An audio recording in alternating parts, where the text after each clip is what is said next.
पेमरा के chairman Mohammad Saleem Baig PEMRA regional office Karachi जो दौरो करे गैर कानूनी चैनल से मवाद खिलाफ जारी कार्रवाई जो जायज़ो वरतो है। पेमरा के चेयरमैन मोहम्मद सलीम बेग के रीजनल मैनेजर इशफाक चुमानी गैर अखलाकी मवाद इंडियन चैनल्स खिलाफ कार्रवाई बाबत आगाह किया। चेयरमैन पेमरा गैर अखलाकी मवाद इंडियन चैनल्स खिलाफ कानून मुताबिक सख्त कार्रवाई करने की हिदायत कई। चेयरमैन पेमरा समूरन ऑफिसरन ऐं फील्ड स्टाफ के हिदायत कई तो समूरा वसीला इस्तेमाल कंदे गैर अखलाकी इंडियन चैनल्स के केबल ते हलाइण खां रोकियो वञे।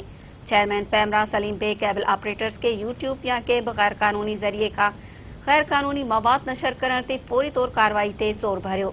चेयरमैन पेमरा सलीम बेग पेमरा शिकायत काउंसिल सिंध के chairperson professor doctor Tahir Masood, मेंबरन डॉक्टर मोहम्मद आसिम, डॉक्टर फौजिया नाज, दुर्दाना तनवीर, सैयद सिकंदर अली ऐं मुकेश कुमार सां मुलाकात भी कई। चेयरमैन पेमरा काउंसिल की ख़िदमतुनि के साराहियो ऐं समूरे मेंबरनि के इलेक्ट्रॉनिक मीडिया की बहितरी लाइ हाकारी ऐं असराइतो किरदार अदा करण ते ज़ोर भरियो। पेमरा के चेयरमैन मोहम्मद सलीम बेग नाज़रीन तरफ़ा ड्रामन में ॾेखारी वेंदड़ मौज़ूअनि मुआशरती समाजी अख़लाक़ी ऐं मज़हबी क़दरनि ख़िलाफ़ मवाद की शिकायत ते स्टेक होल्डर्स सां मुशावरत लाइ Pakistan broadcasters association, United producers association ऐं पाकिस्तान की एडवर्टाइजिंग सोसाइटी के उहदेदारनि सां भी मुलाकात कई। Pakistan broadcasters association entertainment channels से बदल एक कमेटी जोड़ी जेका पेमरा की मुशावरत सां सिफारिशूं तैयार कंदी।